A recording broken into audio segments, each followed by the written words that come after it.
Topex. Vídeo de número 50 lá. Abraças.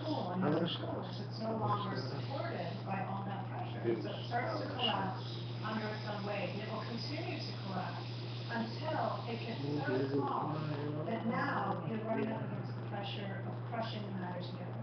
And at this stage, it's a little bigger than the size of the Earth, and it's supported by pushing all of the electrons in the atoms closer and closer together. Now, if it's more massive than a couple of times the mass of the Sun, it will start to collapse even further. And there's no form of pressure that can resist this collapse, and it will continue to collapse down until it forms a black hole. But do such strange crushed corpses of stars really exist out in the cosmos? Could they be lurking at the center of some of those clouds of gas and dust thrown off in a supernova? Christian Art and his astrophysicist group at Caltech are trying to discover whether exploding stars really do form black holes. Well, I just generally, I'm really excited to start with actually. First of all, to get a black hole, you need low specific angular momentum. To have a critically spinning black hole, you need a lot of angular momentum. So there are two ways to find out whether black holes really form when stars blow up. One is to wait for a supernova to go off in our galaxy and use every tool of modern astronomy to pick it apart.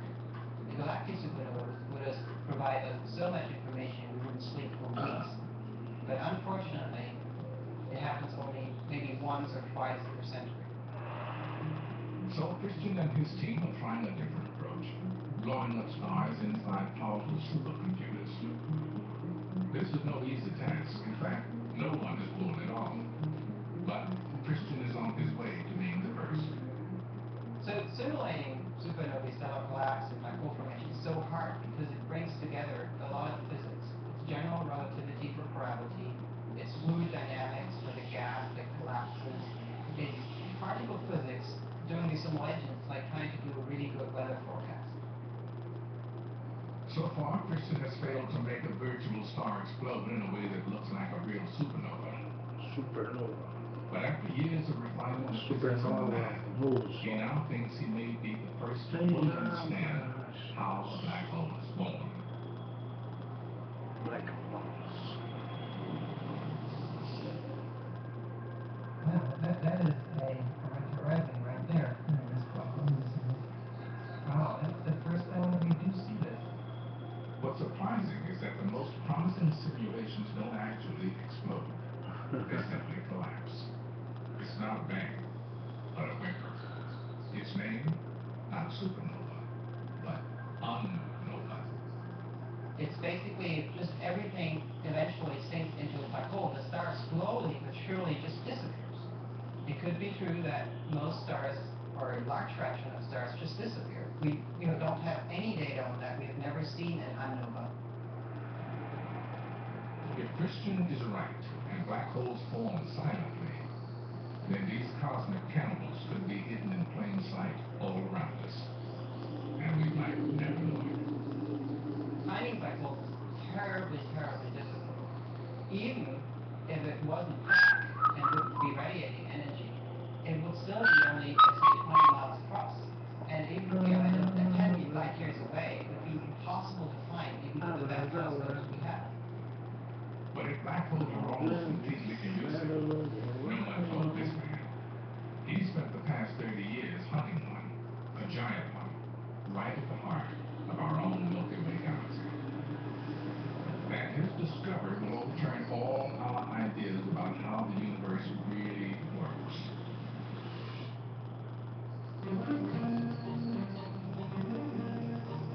In 1931, a Bell telephone researcher, was testing a new system for sending radio messages across the Atlantic to Europe. He was plagued by background noise. After 2 years of careful work, Jansky stripped out most of the interference. But one strange signal never went away. It was loudest whenever his antenna was pointed at the constellation Sagittarius, at the very heart of the Milky Way. Christopher. It was a signal unlike anything a star would make. Astronomers began to wonder whether it might come from an object theorists had predicted, but never detected. A black hole. But there was no way to find out. The center of our galaxy is hidden from view by a thick veil of dust. Then, 25 years ago, a German astronomer, Reinhard Genzel, found a way to see through the fog. The problem is, we are sitting in the Milky Way, and the galactic center is sort of just along the way through the entire plane of this big spiral galaxy we're sitting on. And there's all this gunk, this dust and this gas between us and the galactic center, so we can't see it visible. But at longer wavelengths, this dust is not as efficient. Infrared light with its longer wavelength is perfect for penetrating the veil, but it's terrible at getting through the water vapor in Earth's atmosphere. So Reinhard Genzel headed for the highest and driest place on Earth, the Atacama Desert of Chile. Beginning in 1992, he and his team at the Max Planck Institute began what would become an enduring campaign to find out exactly what was causing the strange noise at the center of the Milky Way. In fact, we found in the center of the Milky Way a very dense collection of stars. That's the very center of the Milky Way around which everything turns. And then came the first suspicions. Maybe there's something there. Reinhardt had a hunch that a black hole could be acting as a colossal center of gravity, causing dozens of stars to whirl around it. So he settled in for the long haul. Each year he took another set of pictures, plotting the movement of that cluster of stars at our galaxy's heart. He gathered a large team to help him handle the immense amounts of data, and used a new technique called adaptive optics to make the images of these distant stars sharper. So if you look at what the galactic center would look like in a normal telescope, let's say, you would get images which look like that. The effect of adaptive optics, you can see on the right-hand side, it's just amazing how beautiful that image gets. It's really the same scene, and you can recognize those two stars here on the left-hand side, and the third image there, these two stars on the right-hand side. As the years went by, a striking pattern emerged. Stars were moving really fast. This was something that no astronomer had ever seen before. A dozen, then 20, and then 30 stars, all swirling at breakneck speed around a central object that was completely dark and tremendously dense. Could this be first proof that black holes existed? And if so, was there really one here, right in the center of our own galaxy?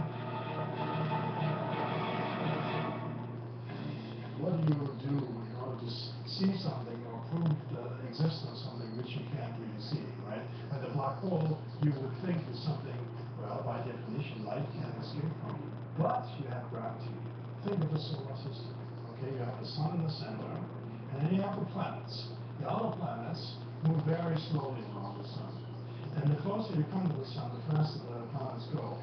So suppose in your mind you switch off the sun, you would have to conclude that there is a central object with one solar mass around which the planets orbit. See, that's what we're doing. So these are the stars of the show. Here at the very center here is the radio source, which we suspect is the location of the black hole. This is our best star, which we followed for 15 years to trace a full orbit.